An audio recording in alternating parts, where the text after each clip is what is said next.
हाय दोस्तों, मैं हूँ प्रगति और स्वागत करती हूँ आप सबका मेरे इस यूट्यूब चैनल पे जिसका नाम है खुशी मोटिवेशन। आज के इस वीडियो में जानते हैं दोस्तों बायजू रविंद्रन के बारे में, जो कि एक टीचर से बन गए अरबपति और कैसे किया उन्होंने स्टार्टअप। सबसे पहले दोस्तों, अगर आपने मेरे चैनल को अभी तक सब्सक्राइब नहीं किया तो प्लीज़ जल्दी से सब्सक्राइब कर लीजिएगा, क्योंकि आपका एक एक सब्सक्राइब मेरे लिए बहुत मायने रखता है। और मेरी वीडियोज़ हर उम्र के लोगों के लिए होती है और सफल और अच्छे लोगों की होती है, ताकि उनसे आप प्रेरणा लेकर अपनी ज़िंदगी में सफल हो जाए। वो कहते हैं ना दोस्तों, काम ऐसा करो कि पहचान बन जाए, चलो ऐसे कि निशान बन जाए। अरे ज़िंदगी तो हर कोई जीता है मेरे दोस्त, पर जियो ऐसे कि मिसाल बन जाए। ऐसी ही कहानी बायजू रविंद्रन की है, जो कि 41 साल के बायजू रविंद्रन ने न सिर्फ अपने स्किल के दुनिया भर के करोड़ों छात्राओं को शिक्षा देने में मदद की है, बल्कि इसी के ज़रिए बिजनेस की दुनिया में नया मुकाम भी हासिल किया है। बायजू रविंद्रन कोचिंग टीचर से अरबपति बनने तक का सफ़र पूरी कहानी जानते हैं दोस्तों। ऐसे बेहद ही कम लोग हैं जिन्होंने कम उम्र में ही अपनी एक अलग पहचान बना ली है और दुनिया भर के लिए मिसाल बन गए हैं। ऐसे ही एक शख्स है मॉडर्न शिक्षक बायजू रविंद्रन। 41 साल के बायजू ने न सिर्फ केवल अपने स्किल से दुनिया भर की करोड़ों छात्राओं को शिक्षा देने में मदद की है, बल्कि इसी के ज़रिए बिजनेस की दुनिया में एक नया मुकाम भी हासिल किया है। हाल ही में उनके स्टार्टअप बायजस ने आकाश एजुकेशनल सर्विसेज को 7,300 करोड़ रुपए में खरीदा है। यह बायजस द्वारा किया गया अब तक का सबसे बड़ा अधिग्रहण है। तो जानते हैं दोस्तों पूरी कहानी के बारे में। कभी इंजीनियरिंग के तौर पर कर रहे थे नौकरी। केरल के कुन्नूर जिले में गांव अजीकोड के ताल्लुक रखने वाले बायजू रविंद्रन की शुरुआती शिक्षा अजीकोड में ही मलयालम मीडियम स्कूल से हुई थी, जहां उनके पिता और माता दोनों शिक्षक थे। शुरू में उन्हें पढ़ाई के अलावा खेलों में भी बहुत ज़्यादा रुचि थी। ग्रेजुएशन के बाद बायजू ने इंजीनियरिंग के तौर पर अपनी नौकरी शुरू की। वह यूके में एक शिपिंग कंपनी में इंजीनियर थे। उसी दौरान छुट्टियों में भारत आने का उन्होंने फैसला किया और अपने कुछ दोस्तों को आईआईएमएस के एंट्रेंस एग्ज़ाम की तैयारी में मदद करने की। रविंद्रन ने खुद आईआईएमएस का एंट्रेंस टेस्ट दिया और 100% स्कोर किया, तो बायजू को लगा कि कोई तुक्का लग गया। रविंद्रन ने फिर आईआईएम का एंट्रेंस टेस्ट किया और 100% स्कोर किया, लेकिन उन्होंने आईआईएम ज्वाइन न करके कोचिंग क्लास शुरू करने का फैसला किया। 2005 में नौकरी छोड़कर बायजू ने कोचिंग क्लास की शुरुआत की। यहीं से बायजू के एक सफल बिजनेसमैन बनने का सफ़र शुरू हो गया।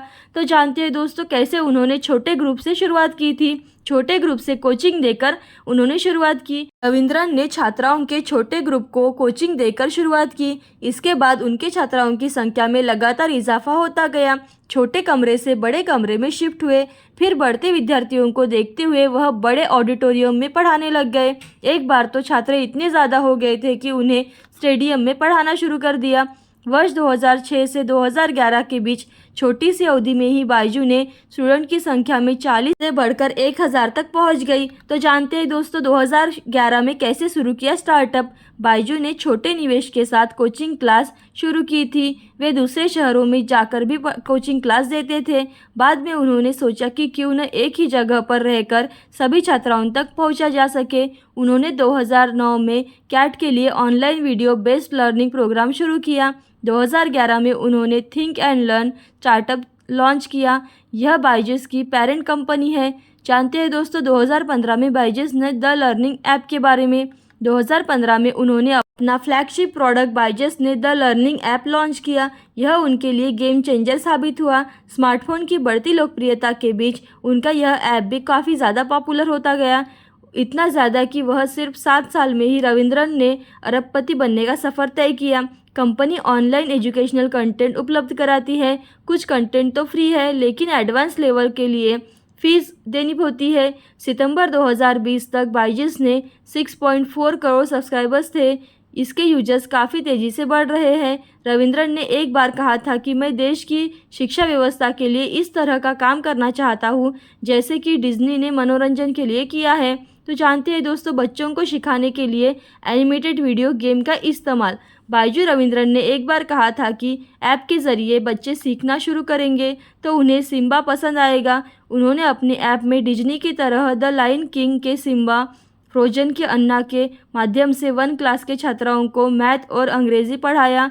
उनके इस ऐप में एनिमेटेड वीडियोस, गेम और स्टोरीज भी है। बायजूस किंडरगार्टन से लेकर 12th क्लास तक सभी बच्चों के लिए ऑनलाइन लर्निंग क्लासेस उपलब्ध कराती है। इसके अलावा इंजीनियरिंग क्लासेस, मेडिकल क्लासेस और सिविल सर्विसेज के एंट्रेंस टेस्ट के लिए भी लर्निंग की और ट्रेनिंग की सुविधा उपलब्ध कराती है। तो जानते हैं दोस्तों, फॉर्च्यून 14 अंडर 14 लिस्ट में मिली जगह। फॉर्च्यून पत्रिका ने सितंबर 2020 में ग्लोबल 14 अंडर 14 टेक्नोलॉजी लिस्ट 2020 में बायजू रविंद्रन को भी शामिल किया गया है।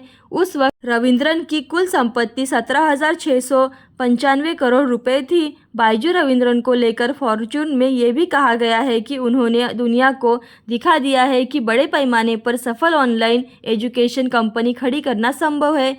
बायजू रविंद्रन अपनी पत्नी दिव्या गोकुलनाथ और परिवार के साथ 3.05 अरब डॉलर की संपत्ति सहित जुलाई 2020 में फोर्ब्स की इंडिया रिचेस्ट 2020 लिस्ट में 46वें नंबर पर थे। इसी लिस्ट में साल 2019 के दौरान बायजू रविंद्रन, उनकी पत्नी दिव्या गोकुलनाथ और उनके परिवार ने 1.9 अरब डॉलर की संपत्ति के साथ जगह बनाई थी। अब जानते हैं सबसे बड़ी education technology company. Byju Bharat की सबसे बड़ी एजुकेशनल टेक्नोलॉजी कंपनी बन चुकी है। यह लाखों छात्राओं को सबसे महत्वपूर्ण परीक्षाओं के लिए तैयार होने और पढ़ाई करने में मदद कर रही है। सितंबर 2020 तक बायजू 1 अरब डॉलर से अधिक की फंडिंग जुटा चुकी थी और आज 10 अरब डॉलर से अधिक की ज़्यादा की कंपनी बन चुकी है। वित्त वर्ष 2019 से 2020 में बायजू का रेवेन्यू दोगुना होकर $2,800 तक पहुंच चुका था। तो इस वीडियो में हमने ये जाना कि कैसे एक टीचर बन गए अरबपति और उन्होंने कैसे नया प्लेटफॉर्म सर्च किया। तो ऐसी अच्छी और मोटिवेशनल वीडियोस देखते रहने के लिए खुशी मोटिवेशन को लाइक, शेयर, सब्सक्राइब जरूर कीजिएगा। Thank you so much.